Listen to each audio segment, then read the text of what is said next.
अस्सलाम वालेकुम नाज़रीन, मैं हूं अरसलान खोखर। आप देख रहे हैं प्रोग्राम प्ले फील्ड। आज ज़रा शो रिवायती शो नहीं बल्कि हटकर होगा, उन मामलात पर शो करेंगे जिसकी रीज़न की वजह से पाकिस्तान क्रिकेट पीछे चली जा रही है। और काफ़ी सारे क्रिकेट एनालिस्ट हों, क्रिकेट एक्सपर्ट्स हों, उनका यह ख्याल है कि पाकिस्तान क्रिकेट का अगर यही हाल रहा तो चंद अरसे में क्रिकेट का हाल हॉकी जैसा ना हो जाए, खुदा न खास्ता। एक गेम बची है जिससे तमाम तर लोगों को उम्मीदें हैं, जिससे तमाम तर लोगों के दिल मिलते हैं, लेकिन हो क्या रहा है क्रिकेट में, आज ज़रा इन चीज़ों पर करेंगे बात। डोमेस्टिक क्रिकेट और क्रिकेटर्स क्यों तबाही का शिकार हैं, हम डोमेस्टिक क्रिकेट पर रिलाय क्यों नहीं करते हैं, इस पर बात करेंगे, क्या रीज़न है। फिर अहम बात, पाकिस्तान क्रिकेट बोर्ड, उसके मामलात कैसे चल रहे हैं। बाबर आजम इतना बड़ा प्लेयर है, अरसे के बाद हमारे पास ऐसे खिलाड़ी आते हैं जिनका नाम लेते हैं, जो आइकन होते हैं। फैसलाबाद में चैंपियंस वनडे कप हुआ, पैंथर्स जीत गए, बड़ा शानदार टूर्नामेंट रहा, लेकिन काफ़ी सारी चीज़ें, काफ़ी सवालात उस टूर्नामेंट पे उठते रहे। और जब टूर्नामेंट स्टार्ट हो रहा था तो बाबर आजम ग्राउंड में आते थे तो क्राउड आता था, चैंटिंग होती थी, उनके लिए नारे लगते थे, लोग उन्हें पसंद करते हैं, उन्हें देखना चाहते हैं, वो बहुत बड़ा सुपरस्टार है। लेकिन ऐसा क्या हुआ है कि बाबर आजम अचानक नाकामी का शिकार हो गए, क्यों, वजह क्या है, पीछे कौन है, या क्या रीज़न है, इस पर भी बात करेंगे। फिर गुज़िश्ता रोज़ जब मैच एंड हुआ, हमने देखा उसके बाद इफ्तिखार ने मीडिया से शिकायत की, और इफ्तिखार अहमद की मीडिया से शिकायत किस हद तक जायज़ है और उसके महरिकात क्या है, या उसके पीछे क्या वजूहात हैं, इस पर भी बात करेंगे। आज बड़ी अहम शख्सियत ने हमें ज्वाइन किया है, बड़ी रिक्वेस्ट पर हमारी आई हैं और बड़ा टाइम निकाला उन्होंने हमारे लिए। मेरे लिए उस्तादों की तरह हैं। पाकिस्तान में मैं अगर कहूँ तो पायनियर हैं, स्पोर्ट्स जर्नलिज्म में ख़वातीन को लाने में पहला कदम उन्होंने उठाया, और फिर देखते ही देखते माशाल्लाह से कामयाबी की सीढ़ियाँ चढ़ी, और फिर पाकिस्तान क्रिकेट बोर्ड के साथ मुंसलिक रहीं, डायरेक्टर मीडिया रहीं, पाकिस्तान क्रिकेट बोर्ड में काम किया और चंद अरसा काम किया। फिर ज़ाहिर है कि पाकिस्तान क्रिकेट बोर्ड के सिस्टम्स ऐसे हैं कि वहाँ चलना एक ऐसे आदमी के लिए जो इंतहाई ईमानदार या मेरिट पर मामलात को देखता हो, उसके लिए मुझे लगता है थोड़ा मुश्किल हो जाता है। मैम आलिया रशीद ने आज हमें ज्वाइन किया। मैम अस्सलाम वालेकुम। अस्सलाम वालेकुम, बहुत बहुत शुक्रिया और आपकी इज़्ज़त अफ़ज़ाई का बहुत शुक्रिया। Ma'am thank you so much. एक तो आपका बड़ा शुक्रिया कि आज वक्त निकाला। मैंने सोचा आज ज़रा रिवायती शो नहीं होगा, आज ज़रा हम डिस्कस करेंगे डिफरेंट चीज़ों में। मैम पहले ज़रा, मेरा ख्याल है इफ्तिखार वाली बात चूँकि हालिया है, ताज़ा ताज़ा, इस पर पहले बात कर लेते हैं। आपने सुना कल इफ्तिखार ने मीडिया से शिकायत की, और बात मुझे किसी हद तक लगा कि गलत नहीं है इफ्तिखार की बात, लेकिन इसकी बैकग्राउंड रीज़न क्या है। हाँ, देखिए, उन्होंने शिकायत की कि जो मीडिया है, उन्होंने कहा कि खुदा के लिए आप लोग एक परफॉर्मेंस पे किसी को हीरो ना बनाया करें और उसके बाद फिर फौरन ज़ीरो ना बनाया करें। मेरा ख्याल है बहुत वज़न था उनकी बात में। और हम देख रहे हैं कि अनफॉर्चुनेटली सहाफ़त जो है, अब वो सहाफ़त के तौर पे नहीं रही। अब वो भी उतनी कमर्शलाइज़्ड और उतनी ज़्यादा अ यानी क्या कहते हैं, मार्केटिंग हो गई है बेसिकली। वो पीआर और सहाफ़त के दरमियान जो फ़र्क है, उसको हमारे बहुत सारे बहन भाइयों ने भुला दिया है, जिसकी वजह से ये इशू आ रहा है। और देखें, ऐसा होता है, ऐसा हो रहा है, हमने भी ऐसा ही किया है कि यकीनन कोई प्लेयर जब अच्छा परफॉर्म करता है तो हम उसकी तारीफ करते हैं, आप उसकी तारीफ करते हैं, तमाम चैनल्स उस पर करते हैं, अखबारों में लिखा जाता है, और अब अखबार से ज़्यादा मजबूत सोशल मीडिया है, जहाँ पे आप हर चीज़ इंस्टेंटली ब्लैक एंड वाइट में फ़ौरन आ जाती है। ठीक है, उसके फ़ायदे भी हैं, उसका नुकसान भी है। लेकिन जो शिकायत इनकी है, वो शिकायत इनफैक्ट मुझे बीइंग ए जर्नलिस्ट खुद अपने दोस्तों से बहुत ज़्यादा है। और वो एग्ज़ैक्टली ये है कि वो ये एक बंदा आया, मैं मिसाल के तौर पे उस्मान खान का नाम लेती हूँ, जो अभी जी टॉप जी। विकेट कीपर, और बैटिंग भी बहुत शानदार की उन्होंने चैंपियंस कप में भी। तो हम इस तरह क्या करते हैं कि हम प्लेयर को पिक करके उसकी इतनी तारीफें कर देते हैं, क्योंकि वो हार्ड हिटिंग बैट्समैन होता है, छक्के लगा सकता है, अच्छा खेल सकता है, तारीफ बनती है। लेकिन तारीफ के भी कुछ लेवल्स होते हैं, कि आप किस जगह किस प्लेयर को रख रहे हैं। अच्छा, ये जब आप तज्जिया करते हैं ना, पहले मैं ये बता दूं कि मुझे कुछ नहीं आता जाता, मैं मामूली सी जर्नलिस्ट हूँ। लेकिन मैं ये समझती हूँ कि जब आप किसी प्लेयर को एनालाइज कर रहे हैं, तो फिर आपको किन कंडीशन में कैसा खेलता है, वो डोमेस्टिक से इंटरनेशनल में आने के बाद उसने कितनी जल्दी अडेप्ट किया, वो वो मुख्तलिफ कंडीशन में अपने आप को कितना बड़ा मैच विनर साबित करता है, ये सारी चीजें देखने का, उसका तयन करने का थोड़ा वक्त होना चाहिए, होमवर्क होना चाहिए मैं कि मालिया पता अभी चले। अभी एक तो चीज हम जो मैं तज्जिया चाहूंगा मैं कहते हैं मालिया ना, इस तो पर फिर आप वो जरूर बात तज्जिया जो करें। ये जो अभी जी आपने कहा ना कि मतलब मुझे आता जाता नहीं, मैं मामूली इतना बड़ा जर्नलिस्ट इतनी हम्बल बात करे, तो ये सीखने की ज़रूरत है हमारे यंग जर्नलिस्ट को, जो जूनियर्स हैं, कि आपने जर्नलिज्म करनी है। कोई अपना मयार गिराते गिराते इस हद पे नहीं आ जाना कि किसी का पीआर मैनेजर बन जाएं या किसी को लेकर एक खबर देना शुरू कर दें। हमें ओवरऑल क्रिकेट पे बात करनी चाहिए। बिल्कुल। देखिए, अब सोशल मीडिया पे क्या होता है कि हम ओवररेटेड हाइप बनाने से, देखें, उससे आपको इश्तेहार तो मिल जाएंगे किसी प्लेयर को, मगर वो जो आपकी दायमी ग्रेटनेस होती है ना, उसके लिए आपको ग्राइंड होना पड़ेगा ग्राउंड में, जो मर्जी आप कर लें। उसी तरह मैं मैं मीडिया डायरेक्टर थी पीसीबी में, तो मुझे एक चीज़ बहुत पेनफुल थी मेरे लिए कि जितने भी जर्नलिस्ट हैं वो फ़ोन करके सुबह उठते हैं और मैडम को खबर है तो दे दें। अब मैं उनसे ये पता क्या कहती थी, मैं उनसे कहती थी इस्लाम के, देखो ये जो चार दीवारी है ना, मैं लाहौर के जर्नलिस्ट की खास तौर पे बात कर रही हूँ कि कजाफी का जो राउंड अबाउट है ना, यहाँ पे 1 करोड़ स्टोरी है, लेकिन ये ढूंढना आपका काम, मेरा काम नहीं है, ये आपका काम है।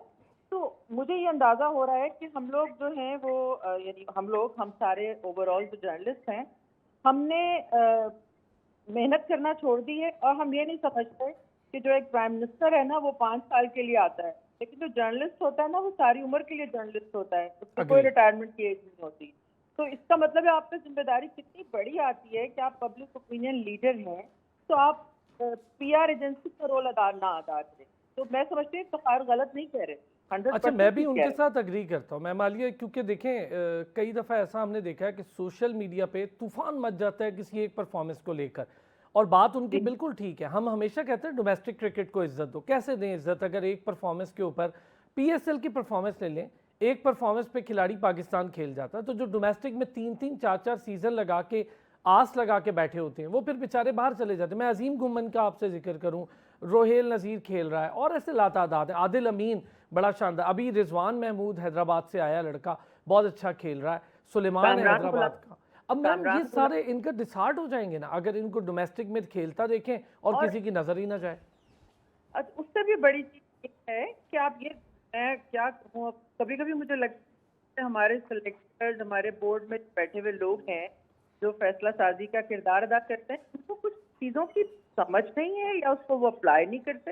अब आप मुझे बताएं, जो टीम अनाउंस करनी थी कल का फाइनल, आप देखें कि लगता है सबकी बॉडी लैंग्वेज गिर गई, वो मज़ा ही नहीं आ रहा था चैंपियंस कप के फाइनल का, बिकॉज हर एक को आस थी कि हम अच्छा परफॉर्म करेंगे तो हम शायद इंग्लैंड के खिलाफ हमें चांस मिले, ठीक है। लेकिन आपने वो उसमें से टॉप प्लेयर्स भी निकल गए और आपने ये अनाउंस कर दिया, और उसके बाद वो एक कार्रवाई सी रह गई। मगर बहुत सारी चीजें आपको नजर आती हैं, जैसे आपने भी नौजवानों के नाम लिए, अली रजा जो शेखपुरा से आए हैं, बहुत अच्छी उनकी, बॉलिंग इयान कर रहा है। बिशप ने सोशल मीडिया पे कितने अच्छे अल्फाज उनके लिए कहे, रिजवान महमूद हैदराबाद से आए हैं। तो हसनैन, हाँ ये एक बहुत बड़ा टॉपिक है अरसलान, कि हसनैन जो है उनको दोबारा एक बहुत अच्छी फॉर्म में देखना, जब दोनों तरफ मूवमेंट करवा सकते हो, 140 kph पे बॉल करवा रहे हो और 17 विकेट लेके आप टॉप विकेट टेकर रहे हो। मुझे सिर्फ एक सवाल पूछना है पाकिस्तान क्रिकेट बोर्ड से कि हमारा प्लेयर जो है वो लंदन में डॉक्टर जावेद मुगल के पास जाके क्यों ठीक होता है, वो पीसीबी का मेडिकल बोर्ड किस चीज की तनख्वाह लेता है? हमारे मैम इससे कितने पहले प्लेयर्स आपने हैं देखा नहीं वो जिनके साथ हमारा ये इशू हो फास्ट चुके हैं? बॉलर, उसके साथ क्या हुआ बेचारे के, उसके तो पूरा गलत ऑपरेट और फिर उसकी कितनी खबरें आती रहीं, वो ज़ाया हो रहा है, उस बेचारे का करियर भी ज़ाया। और ये तो शुक्र अदा करता हूँ मैं कि हसनैन अपने पैसे खर्च के बाहर चला गया। तो देखिए ना, बात यह है कि यहाँ पे पाकिस्तान क्रिकेट बोर्ड की जिम्मेदारी पड़ती है। यहाँ पे मुझे याद है कि जब वसीम खान आए थे तो उनसे हमारी पीएसएल चल रहा था दुबई में, तो वहाँ पे उन्होंने जर्नलिस्टों से सबसे मीटिंग करवाई समी ने। तो पहली चीज मैंने उनसे जो है वो बताया कि आपका जो मेडिकल डिपार्टमेंट है उसको ठीक करने की जरूरत है। तो उन्होंने थोड़े से हैरान हुए, वो एक्सपेक्ट नहीं कर रहे थे कि पहली मीटिंग में मैं कोई इतनी सख्त बात करूंगी। तो उन्होंने कहा कि आप मुझे बताएं ये वो, तो बाद में मैंने उनको बताया भी। अच्छा, अपने तौर पे उन्होंने काम करने की कोशिश भी की, बहरहाल उनको तो काम करने को दिया गया। उसके बाद फिर अभी जब मुझे ज़काशा साहब ने जॉब पे रखा और बहुत इंसिस्ट करके रखा, बुलाया, तो मैंने उनको सबसे पहली ये बात की। तो उन्होंने कहा कि जी वो जो फलां डायरेक्टर साहब हैं वो तो बहुत अच्छे आदमी हैं।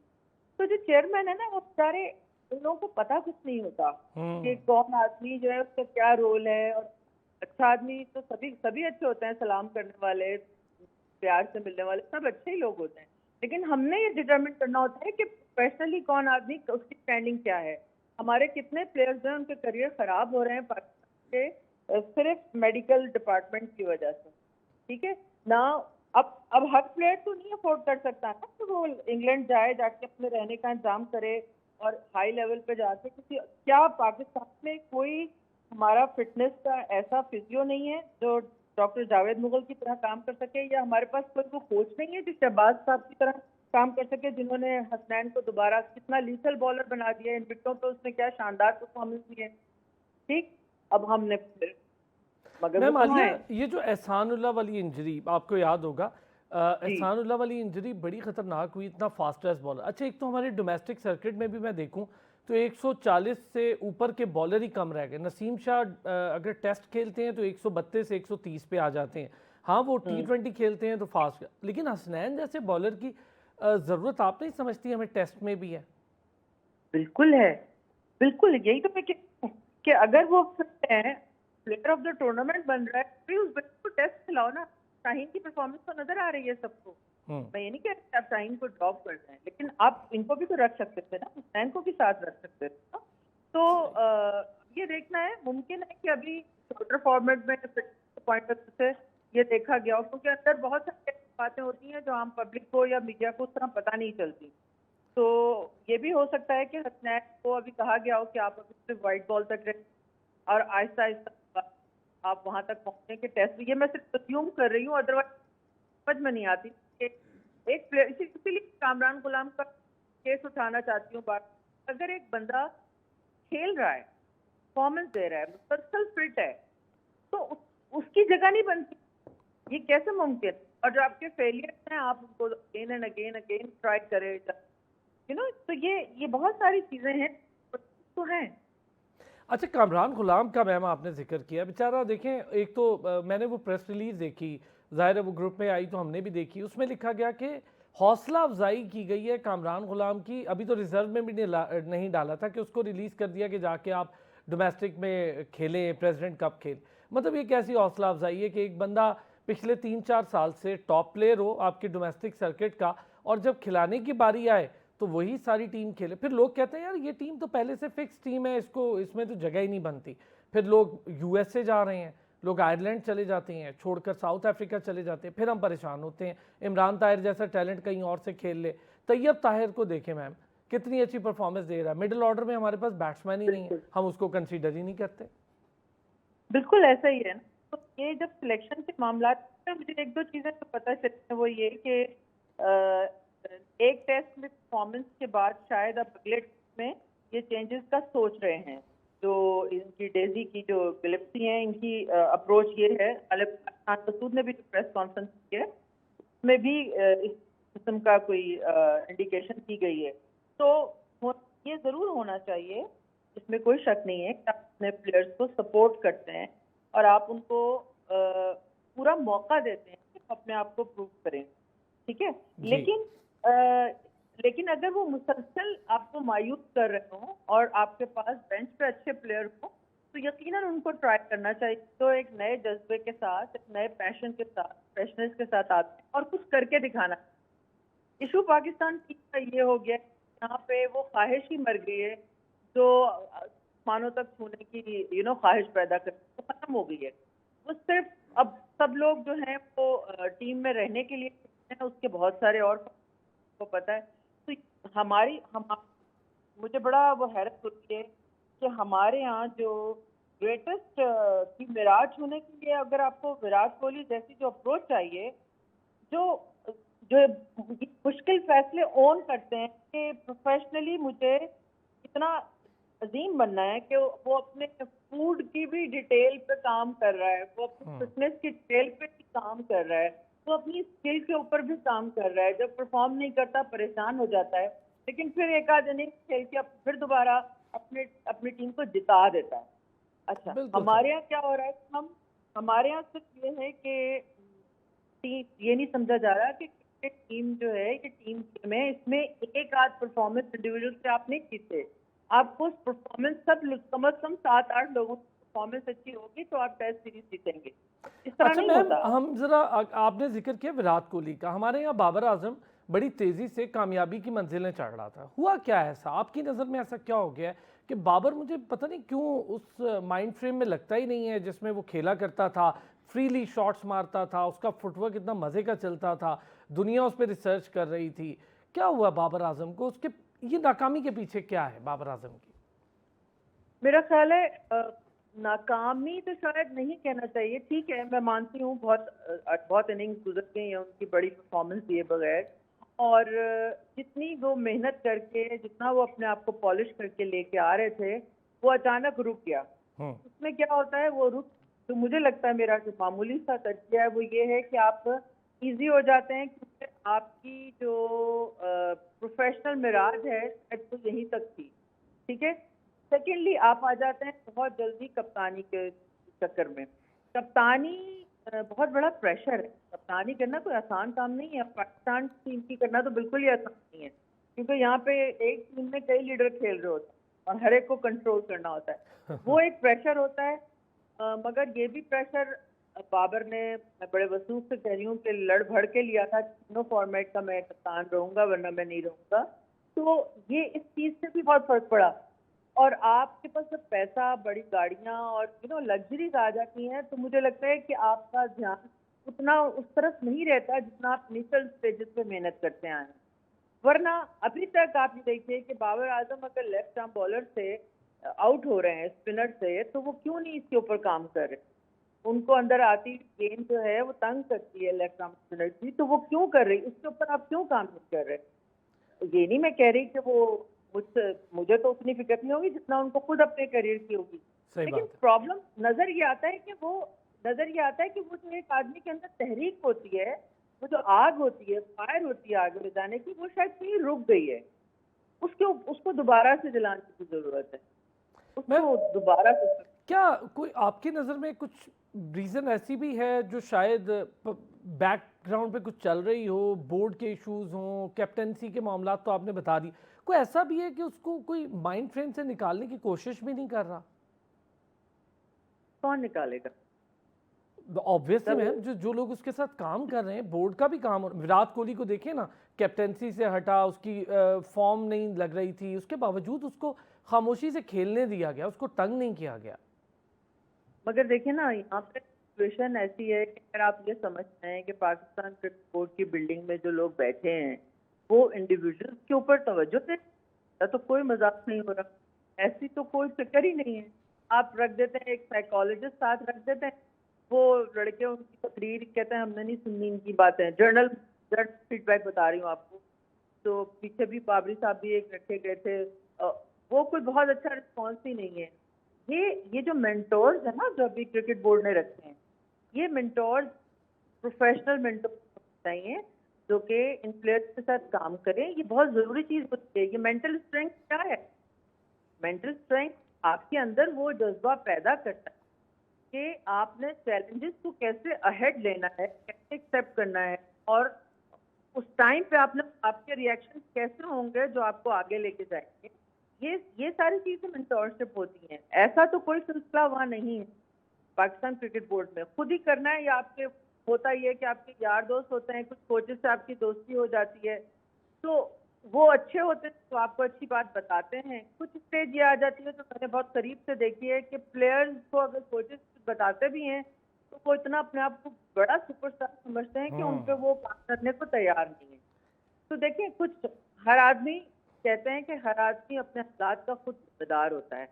तो ये बाबर को समझना है कि वो बहुत बड़े स्टार हैं पाकिस्तान के, और अपने इमेज के लिए आपने कोहली की मिसाल दी, कोहली से कप्तानी ली थी, बाबर को भी छोड़ देनी चाहिए थी। ठीक, फैसला ये उस वक्त किया गया, ये भी एक गलत फैसला था जब उनको हटाया गया। जब हटा दिया दोबारा उनको बनाना उससे भी बड़ा गलत फैसला हो गया है।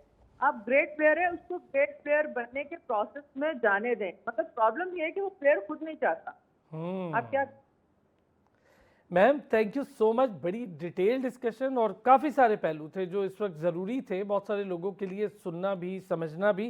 One of the finest journalist इन पाकिस्तान है, मेरे लिए उस्तादों की तरह हैं, जब भी लिखती बोलती हैं तो हम सीखते हैं उनसे। मैम आलिया रशीद, साबिक director Pakistan cricket board media के साथ, और जितने भी मामलात थे वो मैम ने आज बड़े खुल के बोले हैं शो में। एक छोटा सा ब्रेक लेते हैं, वापस आते हैं तो डॉक्टर हफीज़ अमान हमारे साथ होंगे और दीगर मामलात हैं, इन्हीं मामलात पर कुछ और कहानियां भी हैं, उस पर करेंगे बात। Welcome back. डॉक्टर हफीज़ अमान ने हमें ज्वाइन किया। डॉक्टर साहब, आलिया रशीद साहिबा हमारे साथ मौजूद थी, काफ़ी बोर्ड के इंटरनल मामलात पर भी उन्होंने बड़ा खुल के कहा कि ये वो बोर्ड नहीं है या ये वो लोग नहीं है जो प्लेयर सपोर्ट करते हो, ये अपने अपने खाने बनाए हुए हैं और कुछ प्लेयर्स को तो शायद गिराते भी हों बल्कि सपोर्ट की बजाय। दूसरा हसनैन, डॉक्टर साहब हसनैन से शुरू करें। इतनी अच्छी परफॉर्मेंस, 17 विकटें, पेस, कमाल की in swing out swing, team पहले ही अनाउंस कर दी, तो क्या हसनैन सोचता होगा? सर जो गिरे हुए लोग हैं ना, सारी की सारी बाजी उनके हाथ में है बेसिकली। किंग मेकर्स भी वही हैं और किंग भी वही हैं जो एक तवील अरसे से पाकिस्तान क्रिकेट को बिल्कुल पाताल में ले गए थे, वो ही आजकल भी दारुल महाम वही हैं। मसला ही यही है कि वो उनके मंजूर नजर जो है उन्होंने खेलना ही खेलना है। और इसी से बात कर लेते हैं कि जो फाइनल हुआ, अब पिंक पैंथर ने वो match Jeet, sorry panther not pink panther, panther ने वो मैच जीत लिया, लेकिन जंगल में मोर नाचा किसने देखा? हाँ जी। आज मतलब 137 पे अब ये फाइनल का आपका टोटल यानी कि कैलिबर रह गया, उसके प्लेयर्स के जाने की वजह से उसकी वैल्यू भी गिर गई और टूर्नामेंट की वैल्यू भी गई। इवन देखने वालों ने गवारा नहीं किया, जो अच्छी खासी हाइप बनी थी। इसका मतलब है कि आपने बेसिकली लोगों की आंखों में धूल झोंकने के लिए वो टूर्नामेंट मुनाकिद किया था। जब वो प्ले ऑफ पर जब उसकी हाइप को बढ़ना चाहिए था, आपने इसको गिरा दिया, प्लेयर ही सारे निकाल दिए, क्योंकि जी हमारा आगे टूर्नामेंट आ रहा है। तो 2 मैचों से क्या फर्क पड़ जाता है? प्रोफेशनल बाबर हो, शाहीन हो, रिजवान हो, कोई भी हो, शादाब हो, वो प्रोफेशनल है। उनको ये एक्सक्यूज ये भी नहीं देता कि कल हमारा चूंकि अगले 6 अक्टूबर को हमारा मैच होने जा रहा है इंग्लैंड के साथ, तो हम अपना लोकल टूर्नामेंट नहीं खेलेंगे। तो फिर इससे बेहतर था कि लोकल टूर्नामेंट आप करवाते ही ना। तो यार सिर्फ ये तो इसलिए बोर्ड कि का काम था आपने ना डॉक्टर साहब, ये तो बोर्ड का काम था, बोर्ड ने खुद ही ये स्टेप लिया है। अच्छा एक चीज़ बताएं डॉक्टर साहब, धड़ाधड़ मीटिंग्स हो रही हैं बोर्ड में, जितनी मीटिंग्स होती हैं उतनी ज़्यादा बोर्ड कंट्रोवर्सी का शिकार हो जाता है, लोग पता नहीं क्या क्या बातें शुरू हो जाते हैं। सर बोर्ड मुझे तो लगता है ये मीटिंग करता ही कंट्रोवर्सी क्रिएट करने के लिए है, इसलिए कि वहां की खबर अभी वहां चल रही होती है और बाहर पहले पहुंच जाती है, मीडिया तक पहले पहुंच जाती है। पंटर जो अंदर बैठे होते हैं वो खुद ही लीक कर देते हैं खबर। तो इसका मतलब ये हुआ कि वो चाहते हैं कि ये खबर मीडिया तक जाए। ऐसे लीकेज तो खबर की नहीं होती। अब आप देख लें कि वो अपने भाई जो फखर जमान ने बात की थी करेक्शन कैंप में, वो बाहर आ गई, मीडिया के सामने सारी की सारी आ गई और उन्होंने कैसा चटा भी सारे का सारा खोल दिया और सारे का सारा मलबा भी उठा के डाल दिया किन पर? ब्यूरोक्रेट्स पर, क्योंकि ब्यूरोक्रेसी तो हमारी एक अरसा से यही कुछ कर रही है। वो सिर्फ अच्छा वैसे क्रिकेट के उसकी साथ बात नहीं गलत तो कर नहीं है डॉक्टर साहब, जो खबरें बाहर आई वो बात गलत तो नहीं है, एनओसी के मामलात को Exactly. लेके इतना लटका दिया जाता है। अच्छा फिर क्या करेंगे प्लेयर्स, अगर पाकिस्तान उसकी जैसी नेशनल टीम को छोड़ के खेलना शुरू हो गए कहीं और, वो तो बहुत अच्छा कमा लेंगे, हमारे पास उस कैलिबर के प्लेयर ही नहीं आएंगे फिर। सर सबसे मसला बड़ा प्रॉब्लम यही है कि ब्यूरोक्रेसी बिल्कुल अपने तनाजर से अपनी आंख के आगे दाएं बाएं बिल्कुल नहीं देख सकती, इसलिए कि उनकी अना बहुत बड़ी होती है, उनका कद बहुत बड़ा होता है अपने आप के तई, और वो समझते हैं कि सारे के सारे बाकी तो ये कीड़े मकोड़े हैं, इसलिए हमारे जो हम कह रहे हैं वही सब है। हालांकि क्रिकेट प्लेयर्स की वजह से भाई, प्लेयर्स की आप इज्जत नहीं करेंगे, उनको एनओसी नहीं देंगे, उनके साथ जो आपने कमिटमेंट की है वो पूरी नहीं की, सीपीएल हो, बीबीएल हो, जहां भी हो आपने एनओसी दी और उसको वहां पहुंचने के बाद आपने उसको वापस बुला लिया। अब एक एनओसी उसने अप्लाई की हुई है, आपने 3 महीने में उसको रिस्पॉन्ड ही नहीं किया। अब होगा क्या कि सारे का सारा नजला गिरेगा फखर जमान पर कि आपने ऐसा क्यों कहा। बैकडोर पर उसको बिठाकर मीटिंग की जाएगी और हो सकता है बल्कि मीटिंग ना भी की जाए, या तो उसे माजरत करवा ली जाएगी या फिर क्या होगा कि उसको सिरे से बाहर कर दिया जाएगा सिस्टम से, जिस तरह के उसामा मीर के साथ हुआ। खबरें ये भी हैं डॉक्टर साहब, खबरें ये भी हैं कि जैसे ही चेयरमैन साहब ज़रा उठे हैं तो बाकायदा वही ब्यूरोक्रेट, जिन ब्यूरोक्रेसी की आप जिक्र कर रहे हैं ना, जो प्रेस कॉन्फ्रेंसेस करते हैं साहब, और 4-5 चेयरमैन भुगता चुके हैं, वो साहब मिलके 2-3 डायरेक्टर्स के साथ उन्होंने कहा ये अच्छा नहीं किया आपने ये कनेक्शन गेम में एनओसी का जिक्र क्यों? तो भाई कहाँ होना था फिर इसका जिक्र? जब आपने प्लेयर्स को बुलाया है, एलीट प्लेयर्स को, 9 को, कि आप अपने दुखड़े यहाँ पे हमें बताएं, अपने प्रॉब्लम्स बताएं, या कम से कम वो चीजें सजेस्ट करें जिससे क्रिकेट को बेहतर किया जा सके, तो वो अपने प्रॉब्लम्स को बताएंगे ना। अब आपने जब जिस तरह, मतलब वो कितनी पैथेटिक बात है और कितनी जग हंसाई का बायस है कि एक बंदा 30 घंटे की फ्लाइट लेके सीपीएल में वहां पे पहुंचा कैरिबियन में, और आप 30 घंटे बस वो कहते हैं कि 30 घंटे की फ्लाइट दोबारा लो और वापस पहुंच जाओ क्योंकि आपका फिटनेस टेस्ट होना है। मतलब ये क्या बात हुई यार, ये तो बच्चों वाली क्रिकेट में भी ऐसा नहीं होता, किसी डिपार्टमेंट में, ऐसा ऑर्गेनाइजेशन में पॉसिबल ही नहीं है। बाकी रही बात आपने की हसनैन की बात, बिल्कुल ठीक है सर। इसका मतलब ये हुआ कि सारे के सारे लोग पहले से सिलेक्टेड हैं, इलेक्टेड तो है नहीं, सारे सिलेक्टेड ही है सारे के सारे, तो उनके लिए, बाकियों के लिए, कामरान गुलाम के लिए, इन लोगों के लिए कोई जगह नहीं है। बल्कि बड़े मजे की बात, मैं आज ही किसी साफी ने कोट की शायद वो बात, कि कामरान गुलाम को उनके अपने ही दोस्तों ने, यानी कि प्लेयर्स ने कहा कि कामरान तुम 2 सेंचुरियां बना चुके हो, 5 भी बना लोगे तुम्हारा नाम नहीं आना, और एग्जैक्टली वही हुआ और हो भी रहा है। एक छोटा सा ब्रेक डॉक्टर साहब, एक छोटा सा ब्रेक से वापस आते हैं, बात को यहीं से शुरू करते हैं। वेलकम बैक जी। अच्छा डॉक्टर साहब, अब हम जरा आते हैं इंजरीज के पॉइंट ऑफ व्यू से। अगर देखें जिस तरह हसनैन ने रिकवर किया, अपने पैसे लगा के डॉक्टर जावेद के पास गए, वहाँ से काम करके यूके से आया, मैं तो अल्लाह का शुक्र अदा करता हूँ कि भाई हसनैन ने ये बेहतरीन स्टेप लिया। वहीं हमने एहसानुल्लाह को देखा, तो पाकिस्तान क्रिकेट बोर्ड को सबसे पहले तो अपने जो मेडिकल डिपार्ट है, अभी मैम आलिया भी यही कह रही थी, मेडिकल डिपार्ट पे सबसे पहले कदम लगानी चाहिए कि आप लोग कर क्या रहे हैं। उससे बेहतर है कि उनकी डिग्री ही चेक करवा लें, कम से कम हो सकता है क्योंकि ये बात भी बड़ी ज़बान ज़द अवाम है कि उनकी डिग्रियां ठीक नहीं है, वो कंपाउंडर टाइप डॉक्टर्स हैं जो वहाँ पे बैठे हुए हैं। तो ये इससे पहले हम ये तजुर्बा कर चुके हैं, जब एहसानुल्लाह की जो आपने बात की कि उसका जगह कोई और प्रॉब्लम थी, ऑपरेशन किसी और जगह का कर दिया गया, तब इसी से अंदाजा कर ले कि उनका प्रोफेशनलिज्म किस हद तक है और उनको उनकी नीयत कितनी अच्छी है, इसी से अंदाजा कर ले सारे का सारा। तो क्रिकेट सिर्फ डॉक्टर्स ही नहीं, ब्यूरोक्रेट हो, डॉक्टर्स हो, जितने भी हैं सारे वो हैं जो, मतलब कोई नहीं चाहता कि क्रिकेट की बेहतरी हो, हर कोई अपने अपने खांचे के लिए लगा हुआ है। अब जो 5 अपने मेंटोर्स बनाए थे वो भी सारे के सारे अपनी अपनी मुख्तलिफ जगहों पर जाकर, किसके मुख्तलिफ अकेडमियों में जाकर चले गए, लेकिन 50 लाख वो लेते रहेंगे। उसके बरक्स अगर देखें तो खबर यही चल रही है, अगर तस्दीक कर दीजिएगा प्लीज इसकी, कि वो जो विमेन क्रिकेट है उन बेचारियों को 3 महीने से तनख्वाह नहीं मिली। नहीं, अब मैंने गुज़िश्ता रोज़ की बात है, साबिक कप्तान पाकिस्तान टीम, मैं नाम कोड नहीं करूँगा, उनसे मेरी डिस्कशन हुई बड़ी डिटेल। उन्होंने मुझे कहा बिल्कुल ठीक बात है, और डेली उनकी बंद कर दी गई थी। अच्छा, जिस दिन मैंने ये बात की थी कि डेली बंद कर दी गई, मुझे भी कुछ लोगों ने पूछा कि यार आपको किसने कहा। मैंने कहा भाई आपने बंद की या नहीं ये बता दें, मुझे जिसने भी कहा उसको छोड़ें, आप बंद की या नहीं ये बता दें। फिर वो खामोश हो गए। मुझे पता लग गया था कि डेली बंद हुई, तो हमने खबर सारे सहाफ़ियों ने की, हमने भी की। यार आप देखें कि पैसे आप देते नहीं हैं और डेलीज अलग बंद करते, फिर आप कहते हैं जी जीतते क्यों नहीं हो। जीते क्यों नहीं है, जीते क्यों। और अभी देख ली मोहम्मद यूसुफ ने रिजाइन कर दिया अपनी पोस्ट से सर 2 वीक पहले, इस सीरीज से 2 वीक पहले, 2 वीक पहले का किया हुआ उन्होंने। मैं कह रहा हूँ कैसे नहीं, इस सीरीज शुरू होने से, आप देखें ना सीरीज आ रही है इंग्लैंड की, उससे 2 वीक पहले कैसे अजीब तरीके, तो पहले क्यों नहीं किया जब वर्ल्ड कप वगैरह हार कर आए, बांग्लादेश से सीरीज हारे, तो तब क्यों नहीं किया। और उनके पास वोटिंग राइट था सिलेक्शन में, क्योंकि अब ये भी एक नई किस्म की सिलेक्शन कमेटी आ गई कि किसके पास वोटिंग राइट है, किसके पास वोटिंग राइट नहीं है। सुना यही गया है कि उनका बन नहीं रही, जो इंटरनेशनल कोचेस हैं यानी कि फॉरेनर कोचेस हैं, उनके साथ बन नहीं रही, तो उन्होंने गुस्से में आकर रिजाइन कर दिया। अभी गुस्सा भी अजीब सा है कि आपने कोचिंग से तो रिजाइन नहीं किया, सिर्फ सिलेक्शन से रिजाइन कर दिया ताकि आपकी तनख्वाह टोटल बंद ना हो जाए। ये भी मतलब बड़ा कैलकुलेटेड किस्म का रिस्क लेते हैं ना, कि कहीं ऐसा ना हो कि ठंडा गुस्सा सर, ठंडा गुस्सा ठंडा गुस्सा इसको कहते हैं, ठंडा गुस्सा। डॉक्टर साहब ज्यादा ये बताएं, अब हमने टीम तो अनाउंस कर दी और हमने मीडिया प्रेशर पे कामरान गुलाम को रिजर्व भी रख लिया, मोहम्मद जाहिद को भी रख लिया 16वां खिलाड़ी, तो कोई अजीब सी बात नहीं लग रही, पूरी दुनिया इस पे बात कर रही है खैर, कि ये कौन सा तरीका है कि 15 के फौरी बाद 3 आपने और डाल दी हैं। सर अब तो ये हमारा वतीरा ही बन के रह गया है, पब्लिक प्रेशर, मीडिया प्रेशर, लोगों का प्रेशर, और उसमें हम लोगों को रख लेते हैं। अब 16वें ने, पहले कामरान गुलाम को तो बेंच पर बैठने का तजुर्बा ही बहुत ज्यादा है, उसकी सीवी में आखिर में जब करियर खत्म होगा ना, उसके सबसे ज्यादा यही लिखा जाएगा कि ये भाई 150-200 मैच कम से कम बेंच पर बैठे थे। तो ये पाकिस्तान बोर्ड का खासा है कि आप सीवी किस तरह से बिल्ड करते हैं।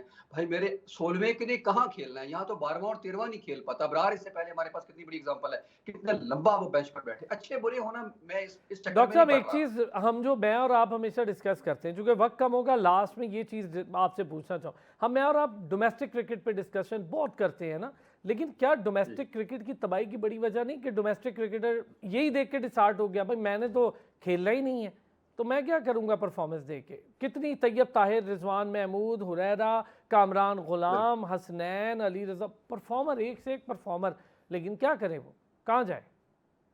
सर ये जो फास्ट ट्रैक वाला फार्मूला है ना, जो अब्दुल्ला शफीक के साथ किया गया या और भी कुछ लोगों के साथ कर लिया जाता है, अचानक कहीं से आता है, मोहम्मद हारिस के साथ भी कर लिया गया कि उसको आके लाके या तो पाकिस्तान खिला देते हैं एक इनिंग्स की बेस पर। या उस्मान आज खान। इफ्तिखार ने भी आज का जो इफ्तिखार ने भी अपना गुस्सा निकाला इस पर, मीडिया पर गो कि उसने निकाला, मेरा नहीं ख्याल कि वो मीडिया पर बनता था, लेकिन बहरहाल शायद उनका इशारा किसी और तरफ हो सकता है कि उनकी तो उनका मतलब गुस्सा बिल्कुल जायज था कि यार अगर आप डोमेस्टिक में और इंटरनेशनल में फर्क इतना ज्यादा है, और जो डोमेस्टिक जिस जैसी कैसी भी है उसका परफॉर्मर है वो नहीं खेलेगा। हुरैरा की आपने बात की, आपने जाहिद की बात की, आपने कामरान गुलाम कामरान की बात गुलाम। की, उमर की बात की, ये सारे के सारे लड़के कब खेलेंगे? अब 30 को तो ये पहुंचने वाले हैं, पहुंच चुके हैं बल्कि।